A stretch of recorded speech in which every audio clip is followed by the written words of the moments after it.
What's up, guys? Welcome back to the channel. Here we are with another reaction, and in this one we have the truth about voting in Australia, a guide on how to vote responsibly. Before we dive into the video, if you guys happen to enjoy, please don't forget to smash that subscribe, give the video a thumbs up, and let's see how voting goes down in the land down under. Every few years, every Australian gets to have their say on who runs this great country. And unlike some other countries, Australians are free to vote for whoever they like. Our elections are... Unlike other countries, you got my guy standing back there with an RPG, bro. He's standing. You free to vote for who you like. In these other countries, if you vote, you know who you better vote for, or that RPG gonna be released. fair and without corruption, and everyone gets a vote. We've got it pretty good here in Australia, but every election there's thousands of votes that don't get counted because people don't know how to vote properly, or they try and vote for themselves or their mates, or they vote for a different type of member.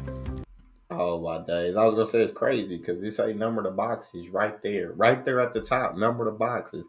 But people sometimes want to be childish, want to draw on the paper, want to do. Are you even allowed to do this? Is that allowed? As long as you show up, that's all that matters. It don't matter if you write an eggplant on the paper, as long as you showed up. And their votes don't count.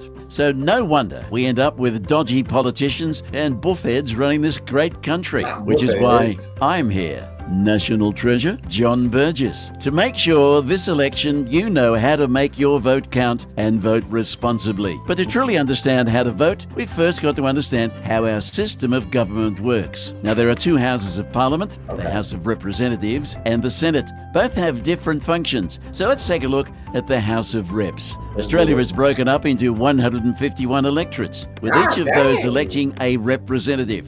Really? That is new information for me. I did not know that Australia was broken up like that. I knew that there were not many like states or in Australia, so I didn't think it would be broken up this way. So this one's new. That's why they call it the House of Representatives. Get it?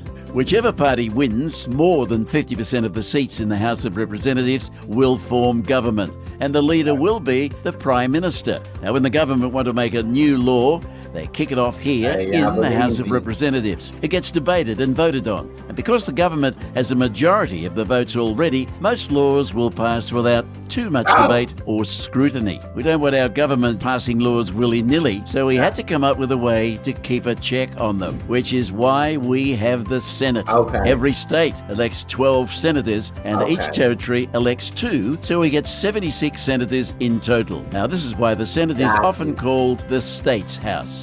Now, when we vote for a senator, we're voting for a person that'll keep an eye on the government and make sure their state isn't being screwed over on election. You gotta make sure them checks and balances remain in place, because if it was just the House of Representatives, it sounds like they would almost pass whatever the Prime Minister wanted to pass, and so everything would be good. But that's what the Senate's there for, to be like, hold up, wait a minute. We don't know about this. Let us make sure this is going to be good for Australian people.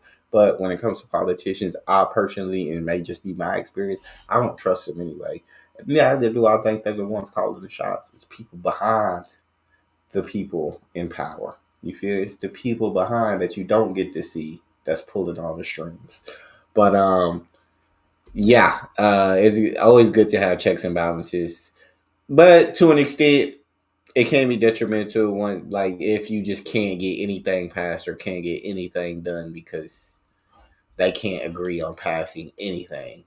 That would be awful. But other than that, I would say checks and balances for sure. Election day, you'll be given 2 forms to fill out. This green ballot is for the House of Reps, and this big white one is for the Senate. Voting is really easy for the House of Reps. All you have to do is rank the candidates, with your favourite getting a number 1, second favourite with a 2, and you won't believe this, but your third favourite gets a 3. Very See what easy. I mean? Couldn't be easier. All you Yeah. have to do is make sure every box has a number in it. And then there's this big Senate ballot. You've How got you do two this? choices for how to cast your vote. You can vote above the line or below the line. Now, most people vote above the line. All you have to do is rank your favourite party to your least Okay. favourite party. And you don't have to number every box on this one, just at least 6. You can count to 6, can't you?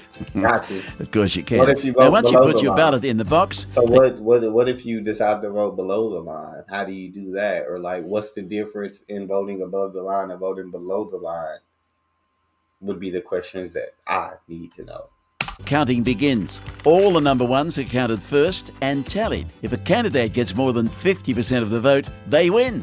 If none of the candidates wins more than 50% of the votes, then the person in last place is eliminated, and Oh. their second preferences will be allocated to the candidates Oh. left in the race. I love that. This process of eliminating the candidates in last and allocating their preferences continues until someone wins 50% of the vote. I absolutely freaking love that. I think that is such an amazing system to use. I would absolutely want the United States to do this voting system. I think it would be perfect. Now, this is why it matters who you vote as your first preference, but also who you give your second and third preferences to. Now, this is why there's always people out the front of the voting centre that will try and give you a how to vote card. These are instructions for how nice. that party wants you to vote. Oh. They'll put themselves first and give their mates or parties they've made deals with their second and third preferences. You don't have to I don't follow. like that. I don't like. Don't be standing out front trying to get my vote. Like, nah. Feel like if I'm coming to vote, I already got who I'm voting for planned out. No, don't be trying to influence. Follow a how to vote card. No one can tell you who you should vote for or in what order you give your preferences. You own your preferences. They are yours and yours alone. And that's it. That's voting. It's not hard. Choosing who to vote get the for, snag. that's the hard bit. But hey, if we all know how to vote properly, maybe we'll end up with better politicians running this great country of ours. Oh, Vote responsibly. he went right in on that.